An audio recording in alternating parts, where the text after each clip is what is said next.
안녕하십니까? 하나온 문학관 TV를 진행하는 손흥섭 시인입니다. 시청자와 문인 여러분, 오늘도 함께해 주셔서 감사합니다. 여러분, 제가 제공하는 방송을 보시고 조금이라도 도움이 되셨으면 좋겠습니다. 도움이 되셨다면 주변의 지인에게도 추천해 주시기 바랍니다. 하나온 시인을 널리 알리는 것은 진행자의 사명이며 큰 보람입니다. 오늘 소개할 자서전은 나의 슬픈 반생기 챕터 88 나의 요람이여 영원하소서를 소개하도록 하겠습니다. 나의 요람이여 영원하소서는 1962년 7월 30일 사판으로 발행된 나의 슬픈 반생기 214페이지에 수록된 글을 근거로 방송하게 됨을 알려드립니다. 챕터 88 나의 요람이여 영원하소서. 동토오르는 해를 우러러 흥분하는 고동을 멈추면서 마음먹은 김에 오늘이라도 월남길을 떠나기로 작정한다. 행장을 차린다. 룩사퀴에다 터지는 궤양치료용 약품을 마련한다. 붕대, 가제, 고약, 가위, 칼, 책 3권, 그 전에 몇 번인가 읽었던 앙드레지드 작품인 전원교향곡과 좁은 문, 그리고 헤르만 헤세의 방랑과 해양의 3권, 비누, 치약, 수건, 그리고 포켓용 조선지도, 돈은 조선은행권 100원권 45,000원을 준비한다. 채림은 모자는 헌팅캡, 눈썹이 없는 데에는 헌팅캡을 눌렀으면 그만이다. 복장은 위에는 와이셔츠 같은 소련 군복, 아래는 카키색 세르주봉, 거기에다 노랑 구두. 돈은 복장의 양쪽 겨드랑 안에다 각각 10,000원씩, 또 스봉 안의 양쪽 사타리에다 각각 10,000원씩 광목천으로 밖에서 보이지 않게 꿰맨다. 식모에게는 현금 50,000원을 맡기고 아우와 알이 만약 나오게 되면 돈을 주라고 하고 내가 올 때까지 기다리라는 것을 말한다. 식모는 언제쯤 돌아오는가고 묻는다. 나는 무사히 돌아오게 되면 한 10일쯤이면 돌아올 것이나 도중에서 사고라도 생기게 되면 영영 다시는 만나지 못할 것이라 대답한다.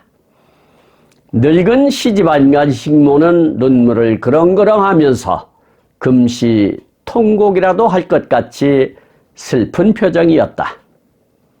식모에게 말하는 나의 심정은 출사의 장이 그 가족에게 최후의 비장한 이별의 말을 하는 것 같다.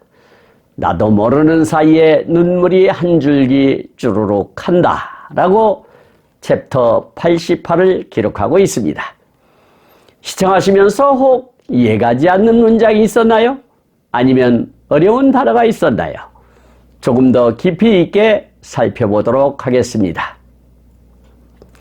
첫 번째 단원을 보도록 하겠습니다. 동토오르는 해를 우러러 흥분하는 고동을 멈추면서 마음먹은 김에 오늘이라도 월남길을 떠나기로 작정한다. 행장을 차린다. 룩사크에다 터지는 궤양치료용 약품을 마련한다. 붕대, 가제, 고약, 가위, 칼, 책 3권, 그 전에 몇 번인가 읽었던 앙드레지드 작품인 전원교향곡과 좁은 문, 그리고 헤르만 헤세의 방랑과 해양의 3권, 비누, 치약, 수건, 그리고 포켓용 조선지도, 돈은 조선은행권 100원권 45,000원을 준비한다 라고 챕터 88을 열고 있는데요. 이 대목에서 하온의 성격을 잘 파악할 수 있죠. 뭔가 결정이 되면 즉각 실행하는 성격이며 여행에 필요한 품목들을 세세하게 챙기는 세심함도 엿보이지 않습니까? 그리고 장서가 3,000권이나 되었다는 것을 증명이라도 하듯 유명한 서양의 책들을 챙기래요. 생활필수품과 치료약이야 당연한 것들이지만요. 교도소에서 풀려난 지 며칠이나 되었다고 번갯불에 콩 구워 먹듯 실행에 옮기는 결단력이 대단해 보입니다. 아마도 이때만 해도 남한에서 통용되는 화폐는 구하기가 쉬웠던가 봅니다. 여기서 고동이라고 하는 것은 피의 순환을 위하여 뛰는 심장의 운동을 뜻하는 말이 되겠고요. 행장이라고 하는 것은 길을 떠나거나 여행할 때에 사용하는 물건과 차림을 뜻한다 하겠습니다. 그리고 룩사크라고 하는 것은 육색의 비표준으로서 물건을 넣어 등에 질 수 있도록 만든 등산용 배낭을 뜻한다 하겠습니다. 그리고 까제라고 하는 것은 하나의 실로 성기게 짠 평직 면직물이라 할 수 있겠고요. 전원교향곡이라고 하는 것은 프랑스의 작가 지드가 지은 소설로서 어느 목사가 눈먼 소녀를 양녀로 데려다 키우는 중에 그녀를 사랑하게 되지만 소녀는 눈을 뜨게 된 후에 자기가 사랑한 이가 목사의 아들임을 깨닫고 목사 가족의 행복을 위해 투신 자살한다는 내용으로 신교와 구교의 차이, 무지에 입각한 행복은 불가능함을 보여준 작품이라 하겠습니다. 그리고 좁은 문이라고 하는 것은 1909년 프랑스의 작가 앙드레 지드의 소설로서 성스럽고 순결한 소녀 알리사와 그의 사촌 제롬의 사랑 이야기로 금욕주의에 대한 회의를 암시하는 작품이라 하겠습니다. 자전적인 요소가 짙으며 뒤에 자신의 아내가 된 마들렌의 영상이 많이 나타나 있다 하겠습니다.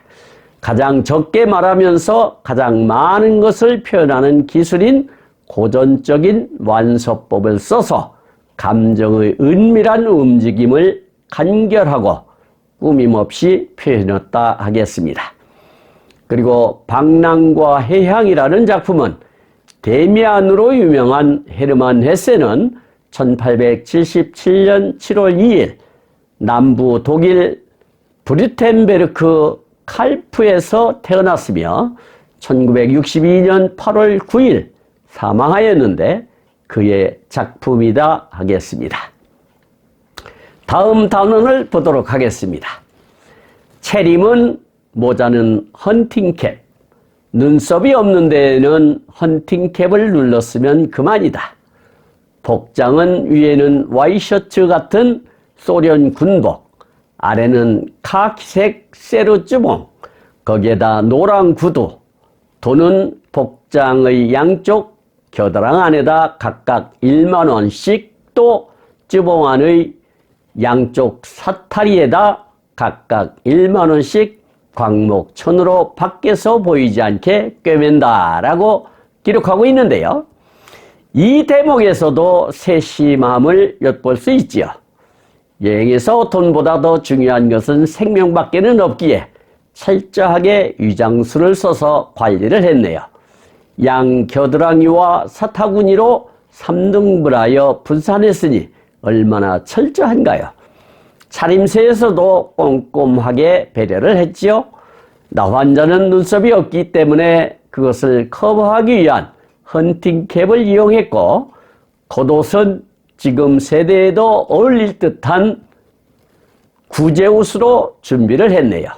그런데 한 가지 아이러니한 것은 왜 소련 군복을 입었을까요? 국경선을 넘기에는 좋을지 모르지만 월남하게 되면 오해 사기의 십상일 텐데 말입니다. 남한은 민주주의 국가라서 문제될 것이 없다 생각했겠지요? 여기서 차림은 했는데 차림의 비표준어로서 옷 따위를 갖추어 꾸밈을 뜻하는 말이 되겠습니다. 헌팅캡이라고 하는 것은 끝이 뾰족한 모자로 자키, 캡과 유사하다 할 수 있는데 사냥할 때 쓰는 모자로 주로 벨벳으로 되어 있다 하겠습니다. 와이셔츠라고 하는 것은 와이셔츠라는 말은 일본에서 화이트 셔츠가 변형된 제플릿이고 일반적으로 정장 안에 입는 와이셔츠는 영어로는 셔츠, 화이트 셔츠 또는 드레스 셔츠라고 지칭하는 것이 일반적이라 할 수 있겠습니다. 그리고 카키라고 하는 것은 군복을 만들 때 주로 쓰는 황갈색 직물을 뜻한다 하겠습니다. 그리고 세루주붕이라고 하는 것은 세루는 서지의 비표준으로서 빛 방향으로 능조직을 나타낸 복지용 직물들을 통틀어 이르는 말이고 쯔봉은 일본말로 바지라는 뜻이 되겠습니다. 그리고 광목천이라고 하는 것은 닭목처럼 폭이 넓게 짠 배로 만든 천을 뜻한다 하겠습니다. 다음 단원을 보도록 하겠습니다. 식모에게는 현금 5만 원을 맡기고 아우와 알이 만약 나오게 되면 돈을 주라고 하고 내가 올 때까지 기다리라는 것을 말한다. 식모는 언제쯤 돌아오는가고 묻는다. 나는 무사히 돌아오게 되면 한 10일쯤이면 돌아올 것이나 도중에서 사고라도 생기게 되면 영영 다시는 만나지 못할 것이라 대답한다. 늙은 시집 안 간 식모는 눈물을 그렁그렁 하면서 금시 통곡이라도 할 것 같이 슬픈 표정이었다라고 기술하고 있는데요. 어쩌면 마지막 인사가 될 수도 있다는 것을 직감했던가 봅니다. 정치 상황이 조마조마할 때이니 그럴 수도 있다고 예상했겠지요. 그래서 식모에게 5만 원을 맡기면서 아우와 알이 석방되면 주라고 당부를 하고 내가 올 때까지 기다리라고 당부를 하네요. 언제쯤 돌아올 것인가가 궁금했던 식모가 묻자 하우는 별일 없으면 10일 남짓 오겠지만 만약 무슨 일이라도 생긴다면 영영 볼 수 없을 것이라고도 귀뜸해 주었네요. 아마도 식모는 어릴 때부터 하운의 집안에 들어와 지내면서 결혼도 한 번 못했던 처지였나 봅니다. 그러니 한 식구나 다름없는 관계라서 금방 대성통곡이라도 할 표정으로 눈시울이 붉어졌나 봅니다. 아마도 유모 같은 식모가 아니었을까 싶네요. 여기서 식모라고 하는 것은 남의 집에 고용되어 그 집에서 먹고 자면서 주로 부엌 일이나 청소 따위를 맡아 하는 여자를 뜻한다 하겠습니다. 그리고 도중이라고 하는 것은 어떤 일이 진행되고 있는 동안을 뜻하는 말이 되겠고요. 영영이라고 하는 것은 영원히 언제까지나 라는 뜻이 되겠고요. 그렁그렁이라고 하는 것은 눈에 눈물이 그득 개어 넘칠 듯한 모양을 나타내는 말이라 할 수 있겠습니다. 그리고 금시라고 하는 것은 바로 지금의 때를 뜻하는 말이 되겠고요. 통곡이라고 하는 것은 소리를 높여 슬프고 서럽게 우는 것을 뜻한다 하겠습니다. 마지막 단원을 보도록 하겠습니다. 식모에게 말하는 나의 심정은 출사의 장이 그 가족에게 최후의 비장한 이별의 말을 하는 것 같다. 나도 모르는 사이에 눈물이 한 줄기 쭈루룩 한다라고 챕터 88을 마감 짓고 있습니다. 하운 역시도 식모에게 답하면서 마치 전장터에 나가는 병사의 마지막 고별처럼 느껴져 마음이 찡하면서 나도 모르게 눈물이 주르륵 흘렀던가 봅니다. 이 대목을 보면 하운의 감정선을 엿볼 수 있죠. 참 정이 많은 사내라는 것을 짐작하고 남습니다. 비록 식모와의 작별이지만 다시는 못 볼 수도 있다는 것을 생각할 때 그런 감정을 보일 수 있지요. 그래서 하우는 자신의 처지가 세상에서 사람 취급을 못 받는 처지였지만 남을 위하여 커다란 발자취를 남긴 것이지요. 그래서 진행자도 그런 것에 감동하여 하나온 시인을 알리기 위한 노력을 게을리하지 않는 것이고요. 여기서 심정이라고 하는 것은 사람의 내면으로부터 일어나는 감정이나 심리를 뜻한다 하겠습니다. 그리고 출사라고 하는 것은 군대를 싸움터에 내보냄을 뜻하는 말이 되겠고요. 장이라고 하는 것은 장수장이라는 한자로 장수, 장차를 뜻한다 하겠습니다. 그래서 장차장이라고도 한다 할 수 있겠습니다. 비장한이라고 했는데 슬프면서도 굳세고 꿋꿋함을 뜻하는 말이 되겠습니다. 그리고 이별이라고 하는 것은 서로 오랫동안 만나지 못하고 떨어져 있거나 헤어짐을 뜻하는 말이 되겠고요. 쭈루룩이라고 하는 것은 쭈루룩의 비표준어로서 붉은 물줄기 따위가 빠르고 세게 흐르다가 멎는 소리를 나타내는 말이 되겠습니다. 지금까지 함께 하신 시청자와 문인 여러분 감사합니다.